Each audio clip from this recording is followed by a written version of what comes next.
আপনারা যারা আমাকে চিনেন, আমার এলাকার যারা এই ভিডিওটা দেখবেন, অনার্স কমপ্লিট করে একজন স্টুডেন্ট হয়ে আমি এই র্যাপিংয়ের কাজটা করি। আমার বাবা ২৬ বছর প্রবাসে ছিলেন। ২০১৪ সালে ৩০শে আগস্টে আমার বাবা ওখানে মৃত্যুবরণ করেন। আমি চাই না কোনো প্রবাসী যেন বিদেশের মাটিতে মৃত্যুবরণ হয়। আমাদের দেশের মানুষগুলো আবেগপ্রবণ, আমরা হুজুগি মানুষ, আমরা আসলে দেখি না যে আসলে মূল বিষয়টা কি। আমরা একজন কিছু করলে সবাই যায় সেখানে ঝাঁপাইয়া পড়ি, আসলে এটা ঠিক না। রেসপেক্ট করি প্রবাসীদেরকে, সকল প্রবাসীদেরকে আমার পক্ষ থেকে সালাম এবং ভালোবাসা। আমার নাম মোহাম্মদ হুমায়ুন কবির সালমান। আমার বাবা একজন এই দেশের freedom fighter. My father the freedom fighter the republic of Bangladesh, I am the small peoples the republic of Bangladesh. আমি চাই, আমি দেশকে ভালোবাসি, দেশের প্রত্যেকটা মানুষকে ভালোবাসি। আমি মনে করি যে 18-20 কোটি মানুষ আমরা একটা ফ্যামিলি। সো আমি চাই যে আমার একটা প্রবাসী ভাই যেন বিমানবন্দরে এসে হয়রানি না হয়। কারণ এখানে ভিতরে একটা লাকিস র্যাপিং করতে গেলে লাগে প্রায় 350 টাকা।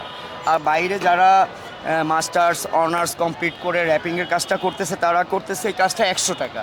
তাহলে একটা প্রবাসী ভাই বাঁচতেছে 250 টাকা থেকে। তো সেটা র্যাপিং ম্যানদের দ্বারা উপকৃত হচ্ছে। আরেকটা বিষয় হচ্ছে, এখানে আমি কিছুদিন যাবৎ কাজ করতেছি এয়ারপোর্টে।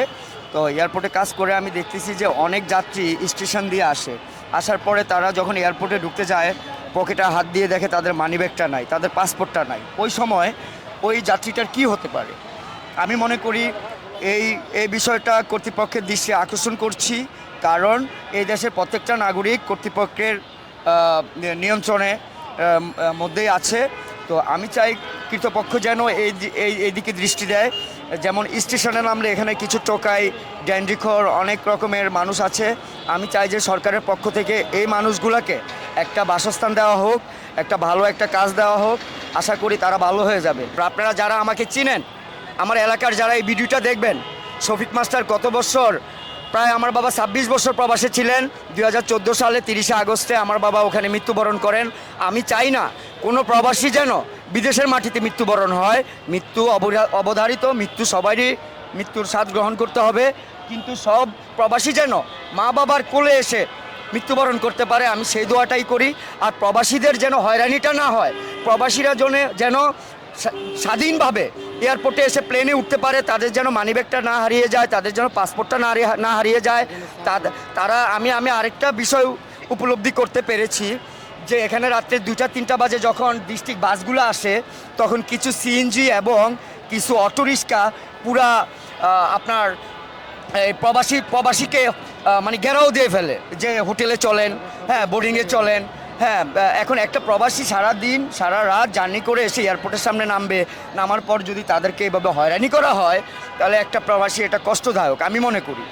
একদিক দিয়ে র্যাপিং ম্যানরা বলতেছে র্যাপিং করে যান, আর দিকে হোটেলের লোকরা বলতেছে হোটেলে আসেন।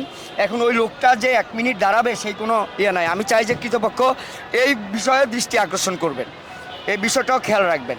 আর আমি দেশের নাগরিক হিসাবে আমি চাই যে প্রবাসীরা যেন বিমানবন্দরে এসে হয়রানি না হয়। আমি একজন অনার্স কমপ্লিট করে একজন স্টুডেন্ট হয়ে আমি এই র্যাপিংয়ের কাজটা করি, কাজে কোনো লজ্জা নেই।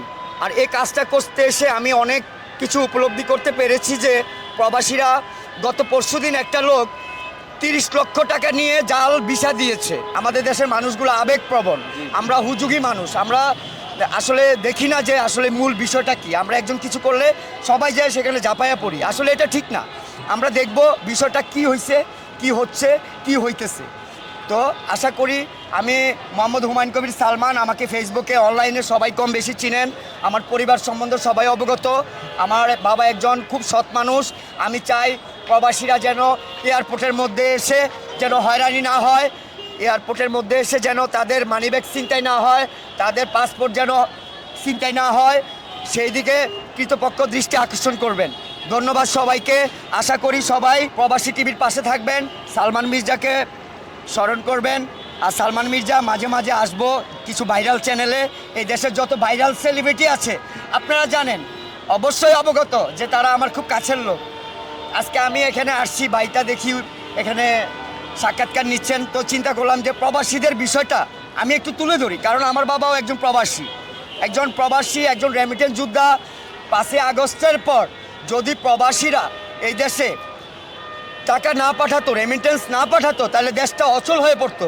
তো রেসপেক্ট করি প্রবাসীদেরকে, সকল প্রবাসীদেরকে আমার পক্ষ থেকে সালাম এবং ভালোবাসা, দোয়া রইল আপনাদের প্রতি। প্রত্যেকটা প্রবাসী যেন সুস্থভাবে মায়ের সামনে এসে মৃত্যুবরণ করতে পারে, মৃত্যু অবধারিত, কারো যেন প্রবাসী মৃত্যু না হয় আমার বাবার মতো। ধন্যবাদ সবাইকে, আসসালামু আলাইকুম। প্রবাসী টিভি সারা বিশ্বে বাংলাদেশ। আমি এই মুহূর্তে যুক্ত ছিলাম শাহজালাল আন্তর্জাতিক ইন্টারন্যাশনাল বিমানবন্দর থেকে।